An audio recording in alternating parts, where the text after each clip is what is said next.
World Course Tour 13 continued in Dubai in the United Arab Emirates for the running of the Pray for Jules Bianchi 300. 24 Nicolas Guerrero started on the pole, and right off the bat he gets off to a rocking start. We had planned a race a couple seasons ago in Dubai, but the pace car would not come out when the cautions came out, so I decided to go back to this track for this season because I've never been to Dubai in the Entertown 3 before, so I figured why not give it a try. I know NASCAR stop motion guy has tried it. I've decided though to turn off the cautions for this race because of the pace car glitch that the track has, so this race will entirely be caution free. So even if you spun out, well, there weren't actually any cautions, any threats of spins or wrecks in this track. There was one on the first lap, but it wasn't a really big deal. We'll get to that in a minute. But other than that, it was a pretty clean race, even without the cautions. But anyway, Dylan Young and Stephen Pollard III battling for the second spot right here as Nicolas Guerrero pulls away from the pack, or pole setter and the defending champion. PJ Williams running in fourth, still trying to find a lane to pass through to pass these both drivers, but these drivers are still battling for that second spot. Stephen Pollard still trying to get it away from Dylan Young. And Pollard, I think, might have cleared the 33 of Young, but here he comes, charging down near the start finish line to take that first lap. He would get the second spot away from Pollard anyway, so the only real threat of a caution was this one, as you see Kate Culp and the 7 Isaiah Bernesh both made contact right from the start-finish line. So already, right off the bat on the very first lap of the race, they get involved in the incident. But anyway, we skip over a couple laps, and Leah Walker, we see the 42 battling the 97 Joshua Balkin for a position. This is for the 5th position actually. It's the best, right now it's the highest battle for position right now, as you see. Driver's starting to catch up, but Guerrero is still doing a great job hanging on to his lead. As we approach lap 5, you see Balkin though got a better run on the bottom off the first corner, and Joshua Balkin would take it away from Leah, or rather keep the 5th position I should say, from Leah Walker. Another battle for position happened here. Zeke Marley battled with Pichu and the 2 Dion Scott. Dion Scott though is going to get away from Marley, but Marley's still trying to hang on over the 99 of Pichu, as Pichu goes on the bottom right now battling for position. And after that battle that we had earlier, this is now the best battle we can give you here at this race. There wasn't much battles for the lead, so to speak. But anyway, here's the 98 Marley still hanging on over Pichu, but Pichu's not giving up. He's going down the final couple corners, still trying to make it through. Jordan Davis also in the 30 standing behind him. We'll see if Pichu will take advantage of the draft, and he will take advantage of the slight draft advantage going on the bottom turn, the braking advantage right here. Here comes Pichu in the 99. He might try to clear Marley. Well, a little bit he does clear Marley. It looked like he cleared Marley, but on the final quarter near the start-finish line, Marley got a big boost in momentum, a much-needed boost in momentum, as he tries to still battle with the 99 of Pichu. And these guys would go on it for almost a full lap, actually. And you'd be surprised to know, this track has long battles for the lead. This track has long battles for position, I should say. And I'm sorry I was talking like this, really. It's just not a great day right now. But anyway, the 99 of Pichu would finally get to clear the 98 of Zeke Marley. And Jordan Davis is trying to follow suit right now, trying to pass Marley on his own, and battling for the 98. Again, not for the top 10, but still an awesome battle that lasted a lap or two. And it's got to be something somehow, as these leaders is just dominating so far. It's not a great track to pass leaders with, unfortunately, but at least we got a one and only race here in Dubai. At least we got a Dubai race in the Beaumont Cup, and it's sure fun. It's really a fun track, other than not having the lack of passing. But anyway, here's Jordan Davis still trying to battle with Marley, as Marley has struggled, and Jordan Davis clears Marley. It took Pichu 2 laps to clear Marley, and Jordan Davis did it in just one, maybe even a half a lap. But anyway, pit stops underway as Pollard III, Joshua Balkin came into pit road early as the leader stayed out for another lap, and one other driver behind them also decided to pit, as pit stops are now underway here in Dubai. They went a little high for some reason. I'm not sure why they go high on the grass to enter pit road. But anyway, Guerrero, major threat for Guerrero as the lap car. Kate Culp would threaten his margin of lead right now. Culp is holding up the 24, and now 24 is desperately trying to get past the 37. Finds a lane so he can make the pass. Dylan Young tried to take advantage of the opportunity with Culp, but he wasn't able to do it as Guerrero clears the 37 just in time. Dylan Young's gonna have to wait for his moment as they come down pit road just after they pass Kate Culp. Again, not sure why they decided to pass through the green line in order to get onto pit road. Must be track design.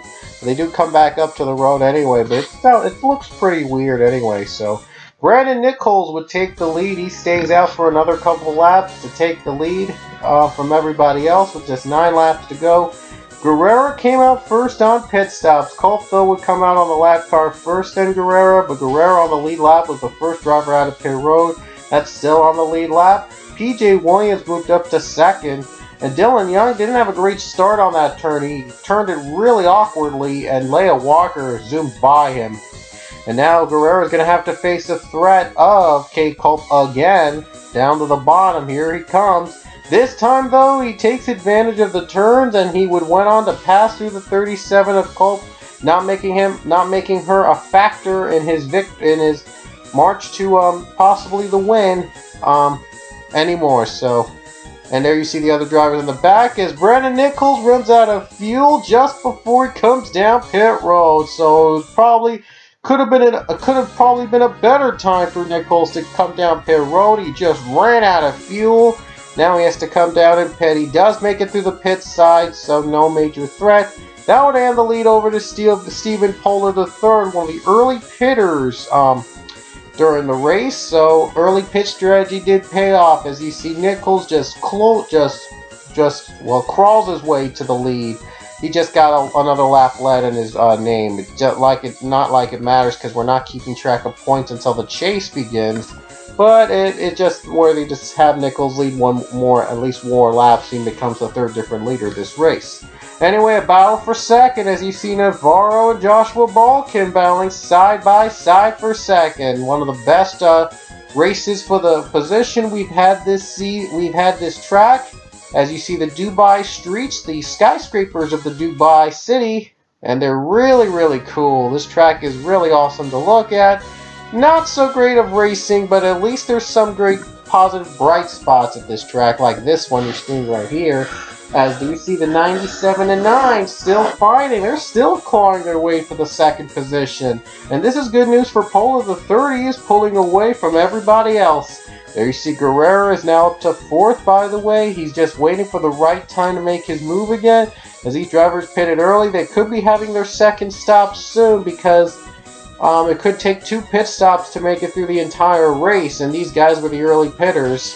And we see Leia Walker battling for the 5th position against the 10 of PJ Williams. Williams though getting a good run on the bottom.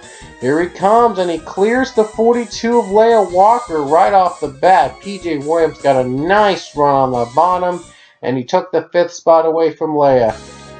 Another battle for position in the back right here. Dan Coffey battling for Jacob Lawler, and either side, both of them are even with just 5 laps to go. And this happened with just 5 laps to go. Coffey still trying to get a good run on the bottom. Jacob Lawler using the high side to get through or something like that, as there's a lot of turns at this track. It's hard to tell. But Dan Coffey staying on that preferred line right there. That green line you see on the bottom of the track, that's the preferred line. And when it turns red, it's probably the right time to brake and turn around. And Dan Coffey takes advantage of it. And Coffey clears the 44 of Lawler. And as you see drivers coming down pit road already, the leaders, the top 3, had to come down pit road. It looked like the early pit stops were not paying off after all, unfortunately, for the 41 of Pollard. Guerrero stays out with 3 laps to go. He's going to have to play fuel conservative mode for the rest of the race if he wants to make it out on fuel to the finish. As you see, Pollard is out of pit road. He comes out first on pit road. Couple more drivers join along with him in the back view right now as Guerrero retakes the lead. He led the most laps today. He dominated the first half until pit stops. came in, and then Nichols and Pollard shared the lead for a bit. As you see, the white flag comes out for the 24 with 1 lap to go. Guerrero, your defending champion from Season 12, is looking to get his first win of the season in Season 13 here in Dubai. P.J. Williams now up to second, but he's almost 2 seconds behind the 24 of Guerrero. He might not have enough time. He may need a miracle, may need Guerrero to run out of fuel, unless if he has to save fuel himself for him to make a miracle. Leia Walker up to third right now, and Zeke Marley moving up to fifth. How about him? What a race for him. We saw him earlier getting a long battle with Pichu, and it looks like he might win out over Pichu. But anyway, coming off the final halfway through the field right now, Guerrero right now putting on a dominating streak, showing the rainbow-colored Rainbow Warrior 24, hoping to take it to victory lane and taking himself to the wins column for the first time this season. He would be the 10th different winner. This season, we would only have 6 spots left for the remaining non-winners of World Course Tour 12, and we only have 10 races in that tour left, so it's going to be pretty exciting after this. But only on the final couple corners, he's going to stay out, save enough fuel, and coming off the final turn, Nicholas Guerrero is going to win the Pray for Jules Bianchi 300 at Dubai. His first win of the season for the defending champion. It was a great race for him. He saves enough fuel, makes it out on fuel, and wins the race. He could have just coaxed his way from there. Well, Williams was behind him. He would have taken advantage, but Williams would have been out of fuel that quick. It was a fuel-conservative race for the rest of the way. Here's the rest of the top 10 results. The rest of the field, as you see right here, Kate Culp was the only driver that finished a lap down in the entire race. We had caution-free. And Guerrero just ran out of fuel as he crossed the start-finish line. So if the race had went an extra lap longer, he would have not made it. But Nick Guerrero survives by the thinnest of margins as he gets his first win of the season here in Dubai. Next race are dual races here in South Africa in Kyalami, the Skylanders 250. We'll see you in South Africa.